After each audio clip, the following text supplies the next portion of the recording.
Di agad may asawa ka na? Opo, si Prinsesa Flo Serpida.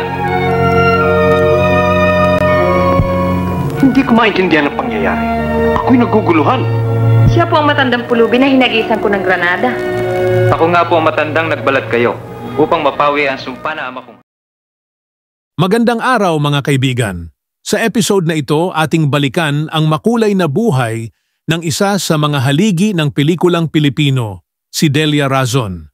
Isang aktres na hindi lamang hinangaan sa kanyang kagandahan, kundi pati na rin sa kanyang husay sa pag-arte.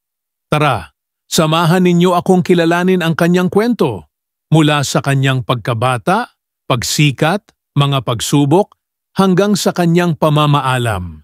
Dito sa Pinoy Wisdom.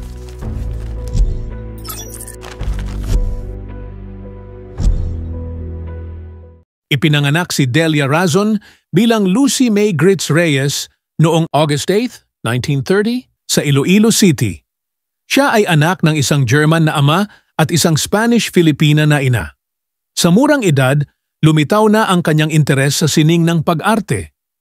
Nag-aral si Delia sa Colegio de Santo Angel sa Iloilo City, ngunit iniwan ito upang sundan ang kanyang pangarap sa pag-arte. Sa kanyang pagbisita sa Sampaguita Pictures, napansin siya at binigyan ng screen test na kanyang naipasa. Nagsimula siya bilang extra sa pelikulang Awit ng Bulag, 1948. Sa ilalim ng LVN Pictures, binigyan siya ng screen name na Delia Razon ni Doña Narcisa de Leon. Naging tanyag siya sa mga pelikulang Cruz na Bituin, 1949, Florante at Laura, 1950, bilang Flerida at Prinsipe Amante, 1950, bilang Prinsesa Elena. Ang kanyang tambalan kay Rogelio de la Rosa ay minahal ng masa at nagpatibay sa kanyang kasikatan. Bukod sa mga nabanggit, lumabas din siya sa mga pelikulang Rodrigo de Villa, 1952, Lapu-Lapu, 1955, at Luksang Tagumpay, 1956, kung saan siya ay nominado bilang Best Actress sa FAMAS Awards noong 1957. Noong 2009, ginawaran siya ng FAMAS Lifetime Achievement Award bilang pagkilala sa kanyang kontribusyon sa industriya.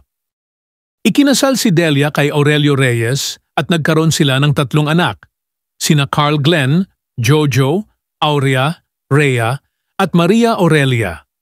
Ang kanyang anak na si Rhea Reyes ay nagkaroon din ng karera sa pag-arte at ikinasal sa aktor na si Ray P.J. Abellana. Ang kanilang anak na si Carla Abellana ay isa sa mga kilalang aktres sa kasalukuyan. Industriya ng showbiz sa pagpanaw ng isa sa mga icon ng Philippine cinema, ang veteranang aktres na si Lucy May Grits Reyes o mas kilala bilang Delia Razon. Pumanaw si Delia Razon noong March 15, 2025 sa edad na 94. Ang balitang ito ay kinumpirma ng kanyang apo na si Carla Abellana sa pamamagitan ng social media.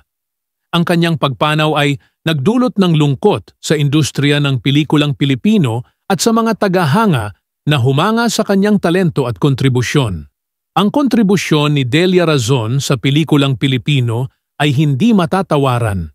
Siya ay nagsilbing inspirasyon sa maraming artista at patuloy na magiging bahagi ng kasaysayan ng sining sa Pilipinas. Maraming salamat sa inyong pagsama sa paglalakbay sa buhay ni Delia Razon, isang tunay na reyna ng pelikulang Pilipino. Kung nagustuhan ninyo ang kwentong ito, huwag kalimutang mag-like, mag-comment ng inyong paboritong pelikula niya, at mag-subscribe para sa mas marami pang kwento ng ating mga alamat ng sining. Hanggang sa muli, dito lang sa channel kung saan buhay ang kasaysayan ng pelikulang Pilipino.